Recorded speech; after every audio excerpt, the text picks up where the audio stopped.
I was 16 and we met on Facebook.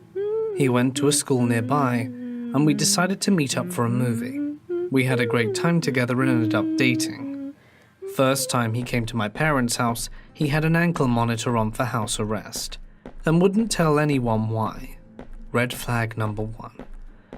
And since he was a minor, we couldn't find out. My parents obviously didn't allow us to hang out, so we hung out at his house or around town, at the YMCA camp. I was rebellious and naive. Things started to get weird when I noticed his family was pretty odd. One day we were doing it in his bedroom, and I saw his father looking in through the blinds. I screamed and called him out, and his dad ran off. The stalker guy told me that his dad was just into redheads and liked to watch us, so this wasn't the first time. I went to leave, and his mum was doing crack in the kitchen, so I decided it was time to break up, and this is when things got bad. He started crying and told me that he's in cancer treatment, and that's why he needs me. He doesn't have long to live. I believed him and told him we could be friends. This is when the stalking started. He switched schools to my high school, but never went to class. He would just stand outside my classroom looking inside until it was passing period. When I would leave class, he wouldn't address me. He would just follow, about 10 to 15 feet behind me to my next period, and stand outside the classroom again. I was too intimidated to say something to him, as he was 6'4" and heavy set, so I just let it happen for a few weeks. It started to progress when he would follow me home every day. He would get on the same bus as me, despite living across town, and walk 10 to 15 feet behind me all the way to my house.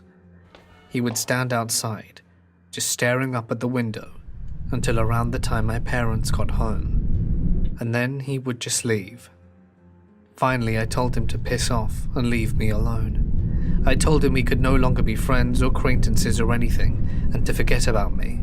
However, that escalated things way further. I started getting about 150 calls a night. Half of them were him screaming death threats and in detail torture methods that he wanted to do to me, and the other half were him singing me love songs that he wrote on his guitar. Every time I blocked his number, he seemed to just magically get a new one and leave more messages on that. I woke up one day to see that overnight he had left me one of these dancing, singing snowmen on my porch. He had stabbed it in the head, and the knife was sticking out. He covered it in his liquid deodorant that I had previously mentioned liking the smell of, and I noticed that there was a hole where the little song recording device was. When I pressed the hand, it was not the regular Frosty the Snowman song that played. It was his voice singing eerily, "I'm gonna have you forever. I'm never gonna let you go." I was done at this point and told my parents, who contacted the school.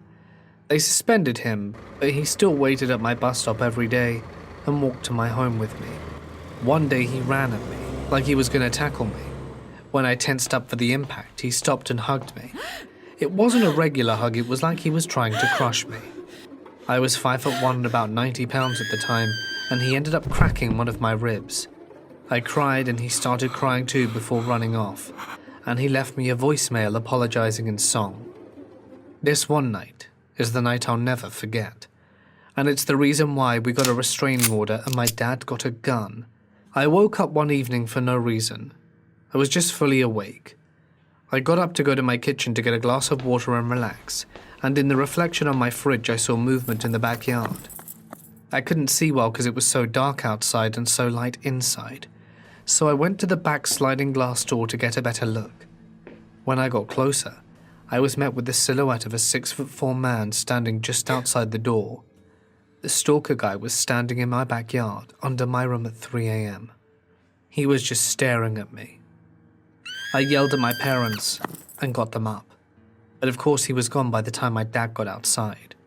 There's a patio right outside my bedroom window that goes all the way around to the ground, so it's possible he could have been on top of the patio looking directly into my bedroom window before. We got a restraining order granted shortly after, and stalker guy dropped out of school. I haven't seen him in person, but every 6 months-ish, he makes a new Facebook and tries to friend request me. I block and report it every time. Have you ever heard that myth that if you wake up in the middle of the night for no reason, there's likely someone looking at you? Well, maybe it's true.